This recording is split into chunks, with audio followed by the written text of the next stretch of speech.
Happy Halloween, you wonderful creatives. I'm Ash. This is Ash Writes Lots. And today I want to talk about a movie that made me think it was a paranormal romance a little bit for a hot second, and it definitely was not.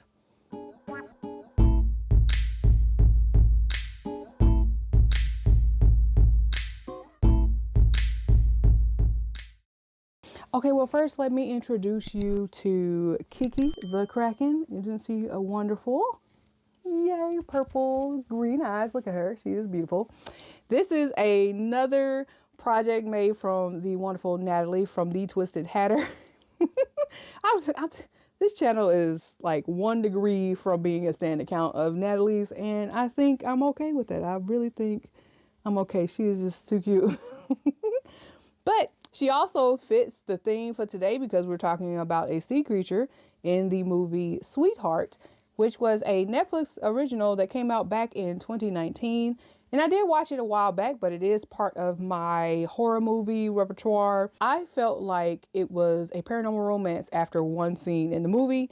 And I know that that I was wild for thinking that, but I had other people take a look at it. It was like, there is a particular part that made me think that there was something even more supernatural going on, maybe. They pointed it out too, so I was like, I cannot be the only one. This is great. My family thinks so too, or they just agreeing with me because I'm talking about it. So I figured that I'm going to talk about it today because it's Halloween. I have a reason to talk about the possibility of monster lust and wear my Kraken hat, which would be within the theme. I wish I had a little shark hat because the creature was more like a shark to me. Let's go ahead and talk about the movie by starting with the summary. Jen has washed ashore on a small tropical island, and it doesn't take her long to realize she's completely alone. She must spend her days not only surviving the elements, but also fend off the malevolent force that comes out each night. It does sound like a basic monster movie, kind of a mashup between maybe Castaway and The Creature from the Black Lagoon, maybe. So Jen has been spending her days gathering food, trying to figure out how to survive, trying to make sure that the sea creature is placated and is it trying to come after her, and also hiding spots for the sea creature anyway, just to make sure that it doesn't bother her. Not all of them work, obviously. She hits a few bumps in the road, but she is doing her best. And I know I would have died, so I'm not even. It's not a big on. He got me in the sea, so it wouldn't have mattered. Or I probably would have walked right into trouble because of the introduction.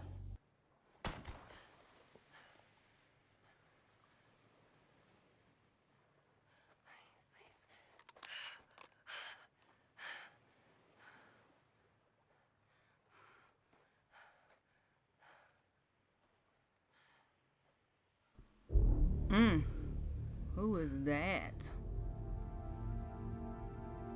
Oh, yeah, it's best you probably should run. I would have died. One of these days, I might have to look into that.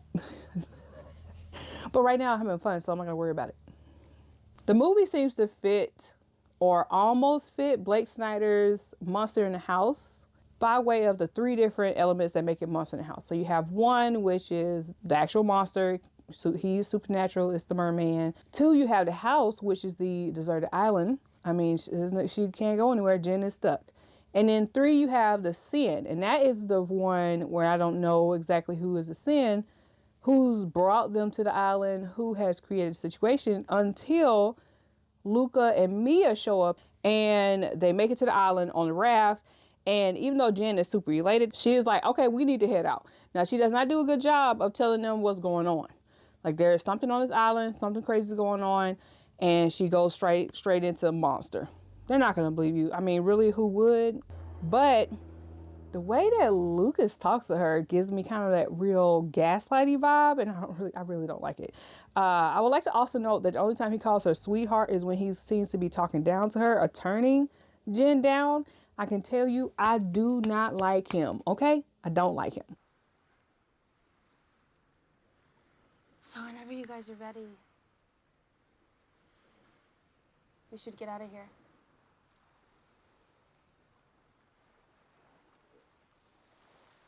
Back on the raft. It isn't safe here. There's an animal. Sweetheart, I'm sure there's a lot of animals. It's a monster. So Jen must have gotten the same vibes or something about them being a little too chummy. He's too condescending, and was like, I'm gonna leave you and your little girlfriend and bounce. You sure running real fast considering you just said you was weak. Kind of bullshit. Hey, I'm leaving. I don't care. I don't care. No. Bop. And of course she gets knocked out. They find her because she seems to, that was a silly thing to do it in the day right in front of them. There's always a black cloud hanging over your head. You know that, right? This whole thing, Jen, it's so crazy. I was having a great time all week, on a boat with my friends. Weather was perfect. Brought you on this incredible trip. Everyone's having a great time, except you, right?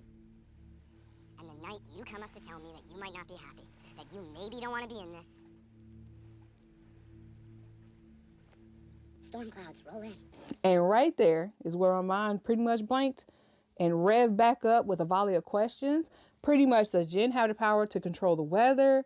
Has the creature been trying to communicate with her this whole time? Did the princess of the sea call out to the creature when they shipwrecked?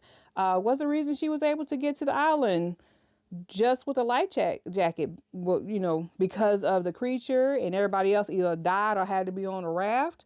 Then old boy says a little bit more, and he talks about some bull about Jen not knowing how to do anything. And that's big talk for someone who has been eating fish she caught from a fire she made. He really needs to shut the shit he talking. Really, truly. This dude has been mistreating the one who brings storms. He gonna die. So is his little girlfriend. Okay. But alas, it wasn't a monster romance that I needed. It was just a regular Monster in the House movie. And it was just pretty much a lazy merman trying to get easy meals. He was willing to leave the girl alone if there was enough food, and he would barely go after her, barely go into a trunk. It seemed like he was much stronger than he was, and then he goes over there and does barely anything. So I don't know what he was thinking, but whatever. Either way, that was a movie that I liked. I did enjoy it. Only problem was it wasn't the monster erotica I wanted. I was like, I was willing to remove everything if it was turning into that. Like, oh my gosh, this creature wants her in some way. He's protecting her. And I don't know where I flipped. I mentioned this a while back, I think in a tweet. And I don't know when I flipped from scary to maybe I need to check him out. Like, I don't know. But it is spooky season. I figured I would just talk a little bit about one of the movies that I do like to watch. And that one is one of my favorites. All because it helped kind of spawn off onto other ideas when it came down to monster romance possibilities and maybe even be a story. Now, I do have a short story called Mark of the Shark, which was a curse that a witch wound up getting on her. And it's a short story. It is available on my Ko-fi channel if you want to get on there and take a look. But either way, I do hope you enjoyed the video. Real quick, I hope you're having a whole bunch of fun at the festivities for Halloween, or if you're just chilling at home and doing what you do best. I hope you're having a great time. Let me know down in the comments if there are any weird monster movies that you have been like, you know what, he could probably get it. Because, I know if we talk about The Predator, that would be a very long video. And I don't want to do that to y'all because y'all need to be getting out and getting candy or doing whatever you can to avoid people for candy. Whatever you do. Have a good one. Thank you so much. Bye-bye.